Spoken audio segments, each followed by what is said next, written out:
Honorable Demba Keïta, secrétaire général de APPRAN, Monsieur Arona Ba, secrétaire général de la CNDT, chers collègues du corps diplomatique et des partenaires techniques et financiers, chers invités et participants, dans vos titres et qualités respectifs, tout protocole observé, bonjour. Je suis très heureux d'être ici ce matin et je vous remercie de l'accueil si chaleureux à cet endroit magnifique de la Casamance. Tout d'abord, je tiens à vous remercier toutes et tous ici présents pour avoir répondu à l'appel à participer à cet atelier, de plaidoyer sur les stratégies de mobilisation des ressources financières pour soutenir le déminage humanitaire et la réinsertion, intégration socio-économique des populations affectées par le conflit en Casamance. Votre déplacement montre non seulement l'intérêt, mais surtout la nécessité de se retrouver pour comprendre la situation et les enjeux actuels de la Casamance, et cela afin de mieux agir et mieux se coordonner. Je suis très heureux de voir ici tant de partenaires, tant d'entités étatiques et partenaires internationaux présents, ce qui démontre l'intérêt et la pertinence de la démarche. Cet atelier a lieu grâce à l'engagement infatigable de M. Demba Keïta, président de l'association APPRAN SDP, et qui travaille pour la paix en Casamance depuis de nombreuses années. Tant sur le volet du développement, du dialogue, que de la médiation, M. Keïta est un homme de tous les combats, avec au centre de ses préoccupations l'humain.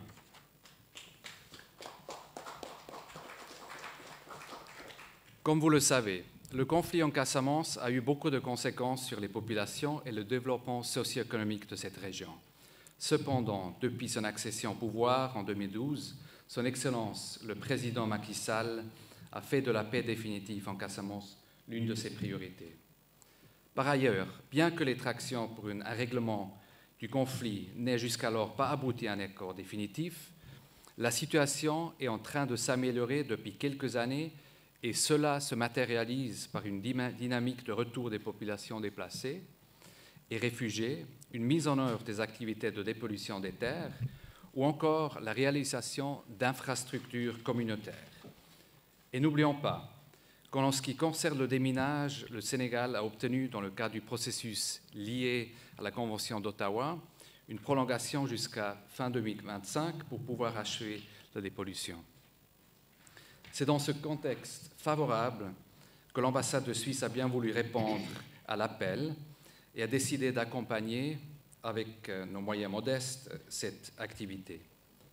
Monsieur le gouverneur, mesdames et messieurs, il y a aujourd'hui une fenêtre d'opportunité à saisir. Autant il y a encore quelques années, les réflexions majoritaires mettaient en avant que la paix devait précéder le déminage, autant les circonstances actuelles poussent pour une réflexion inverse, à savoir que le déminage contribue dans une mesure importante à la paix, à la sécurité et au développement dans cette région et au retour des populations. Les conditions, tant sécuritaires que politiques, sont propices aujourd'hui pour travailler sur ces questions. La mobilisation souhaitée par cet atelier entre donc dans une logique de soutien, de mobilisation des processus en cours et de soutenir le processus de paix. Mesdames et messieurs, vous vous demandez sûrement que fait la Suisse dans ce processus. Bien que la Suisse n'ait pas d'activité de déminage au Sénégal, ni même plus généralement des programmes bilatéraux de coopération au développement, la promotion de la paix est ancrée dans la Constitution fédérale et figure parmi les priorités de la Suisse en matière de politique étrangère. De plus, mon pays abrite de nombreuses organisations qui sont déjà en contact avec les opérateurs sur place. Tout d'abord, en tant que siège des Nations Unies, Genève abrite les bureaux du secrétariat de la Convention sur l'interdiction des mines antipersonnelles, la Convention d'Ottawa. Une mission du secrétariat devrait par ailleurs se dérouler prochainement. Mais il y a également plusieurs organisations suisses engagées. Je peux citer 1. La Fondation d'Iguer a livré une machine de déminage en 2010 et depuis lors continue à faire des formations et de la maintenance avec des missions régulières. 2. L'ONG Appel de Genève avait, quant à elle, été active entre 2006 et 2013, notamment auprès du MFDC, pour convaincre les différentes factions à renoncer aux mines antipersonnelles et à les encourager à coopérer au déminage et à aider à prévenir les accidents au sein des populations civiles.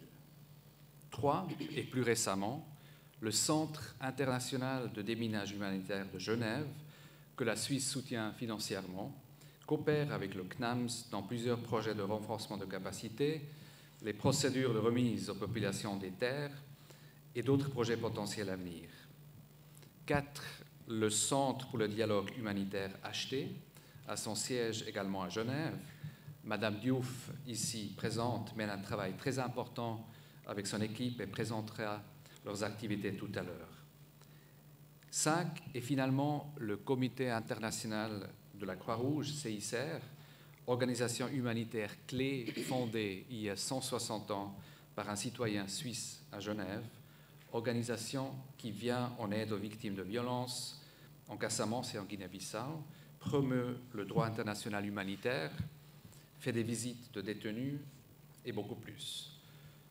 Mesdames et messieurs, au niveau global, basé sur sa longue tradition humanitaire, la Suisse s'engage résolument en faveur de la promotion du droit international, des droits de l'homme et de la gestion des conflits. Depuis janvier 2023 et jusqu'à fin de 2024, nous le faisons comme membre non permanent du Conseil de sécurité de l'ONU à New York. La Suisse aborde ce mandat au Conseil avec le credo qui lui colle bien à la peau, c'est être un plus pour la paix. Mais nous le faisons aussi avec beaucoup d'humilité et pragmatisme, étant donné la complexité des défis globaux. Aussi ici, la tâche à accomplir reste grande, mais je suis convaincu que cet atelier de plaidoyer va permettre d'accompagner les efforts pour un retour définitif de la paix en Casamance, de retrouver ensemble les synergies nécessaires pour finalement tourner cette page sombre. Au-delà des partenaires techniques et financiers ici présents et la société civile, nous saluons particulièrement la présence par des personnalités importantes et engagées, Monsieur le gouverneur, le commandant de zone et les autres acteurs locaux. Profitons de cet espace qui nous est donné pour échanger, mieux comprendre, avec comme objectif en tête la paix et le développement. Je vous remercie de votre attention.